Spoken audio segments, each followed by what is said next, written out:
حضور اکرم صلی اللہ علیہ وسلم کے طائف کے سفر کا قصہ۔ نبوت مل جانے کے بعد 9 سال تک نبی اکرم صلی اللہ علیہ وسلم مکہ مکرمہ میں تبلیغ فرماتے رہے اور قوم کی ہدایت اور اصلاح کی کوشش فرماتے رہے، لیکن تھوڑی سی جماعت کے سوا جو مسلمان ہو گئی تھی اور تھوڑے سے ایسے لوگوں کے علاوہ جو باوجود مسلمان نہ ہونے کے آپ کی مدد کرتے تھے، اکثر کفار مکہ آپ کو اور آپ کے صحابہ رضی اللہ عنہ کو ہر طرح کی تکلیفیں پہنچاتے تھے، مذاق اڑاتے تھے اور جو ہو سکتا تھا اس سے درگزر نہ کرتے تھے۔ حضور صلی اللہ علیہ وسلم کے چچا ابو طالب بھی انہی نیک دل لوگوں میں تھے جو باوجود مسلمان نہ ہونے کے حضور صلی اللہ علیہ وسلم کی ہر قسم کی مدد فرماتے تھے۔ 10ویں سال میں جب ابو طالب کا بھی انتقال ہو گیا تو کافروں کو اور بھی ہر طرح کھلے مہر اسلام سے روکنے اور مسلمانوں کو تکلیف پہنچانے کا موقع ملا۔ حضور صلی اللہ علیہ وسلم اس خیال سے طائف تشریف لے گئے کہ وہاں قبیلہ ثقیف کی بڑی جماعت ہے،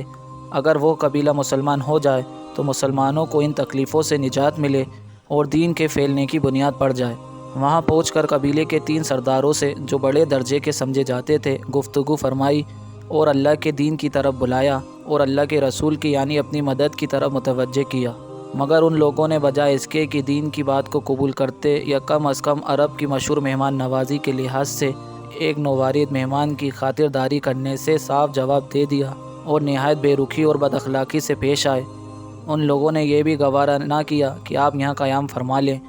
جن لوگوں کو سردار سمجھ کر یہ بات کی تھی کہ شریف ہوں گے اور مہذب گفتگو کریں گے، ان میں سے ایک شخص بولا کہ اوہو، آپ کو ہی اللہ نے نبی بنا کر بھیجا ہے۔ دوسرا بولا کہ اللہ کو تمہارے سوا کوئی اور ملتا ہی نہیں تھا جس کو رسول بنا کر بھیجتے۔ تیسرے نے کہا میں تجھ سے بات نہیں کرنا چاہتا، اس لیے کہ اگر تو واقعی نبی ہے جیسا کہ دعویٰ ہے تو تیری بات سے انکار کر دینا مصیبت سے خالی نہیں، اگر جھوٹ ہے تو میں ایسے شخص سے بات نہیں کرنا چاہتا۔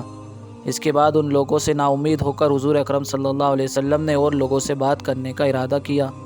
کہ آپ تو ہمت اور استقلال کے پہاڑ تھے،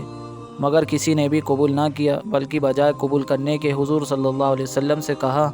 کہ ہمارے شہر سے فوراً نکل جاؤ اور جہاں تمہاری چاہت کی جگہ ہو وہاں چلے جاؤ۔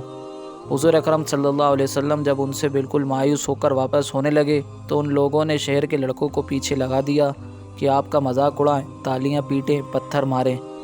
حتیٰ کہ آپ کے دونوں جوتے خون کے جاری ہونے سے رنگین ہو گئے۔ حضور اقدس صلی اللہ علیہ وسلم اسی حالت میں واپس ہوئے۔ جب راستے میں ایک جگہ ان شریروں سے اطمینان ہوا تو حضور صلی اللہ علیہ وسلم نے یہ دعا مانگی، اے اللہ، تجھی سے شکایت کرتا ہوں میں اپنی کمزوری اور بے کسی کی اور لوگوں میں ذلت و رسوائی کی۔ اے ارحم الراحمین، تو ہی ضعفاء کا رب ہے اور تو ہی میرا پروردگار ہے۔ تو مجھے کس کے حوالے کرتا ہے؟ کسی اجنبی بیگانے کے جو مجھے دیکھ کر تشارو ہوتا ہے اور منہ چڑھاتا ہے، یا کسی دشمن کے جس کو تو نے مجھ پر قابو دے دیا؟ اے اللہ، اگر تو مجھ سے ناراض نہیں تو مجھے کسی کی بھی پرواہ نہیں ہے، تیری حفاظت مجھے کافی ہے۔ میں تیرے چہرے کے اس نور کے طفیل جس سے تمام اندھیریاں روشن ہو گئیں اور جس سے دنیا اور آخرت کے سارے کام درست ہو جاتے ہیں، اس بات سے پناہ مانگتا ہوں کہ مجھ پر تیرا غصہ ہو یا تو مجھ سے ناراض ہو۔ تیری ناراضگی کا اس وقت تک دور کرنا ضروری ہے جب تک تو راضی نہ ہو۔ نہ تیرے سوا کوئی طاقت ہے نہ قوت۔ مالک الملک کی شان کے حاری کو اس بات پر جوش آنا ہی تھا کہ حضرت جبریل علیہ السلام نے آ کر سلام کیا اور عرض کیا کہ اللہ تعالیٰ نے آپ کی قوم کی وہ گفتگو جو آپ سے ہوئی سنی اور ان کے جوابات سنے، اور ایک فرشتے کو جس کے متعلق پہاڑوں کی خدمت ہے آپ کے پاس بھیجا ہے کہ آپ جو چاہیں اس کو حکم دیں۔ اس کے بعد اس فرشتے نے سلام کیا اور عرض کیا کہ جو ارشاد ہو میں اس کی تعمیل کروں، اگر ارشاد ہو تو دونوں جانب کے پہاڑوں کو ملا دوں جس سے یہ سب درمیان میں کچل جائیں، یا اور جو سزا آپ تجویز فرمائیں۔ حضور صلی اللہ علیہ وسلم کی رحیم و کریم ذات نے جواب دیا کہ میں اللہ سے اس کی امید رکھتا ہوں کہ اگر یہ مسلمان نہیں ہوئے تو ان کی اولاد میں سے ایسے لوگ پیدا ہوں جو اللہ کی عبادت کریں۔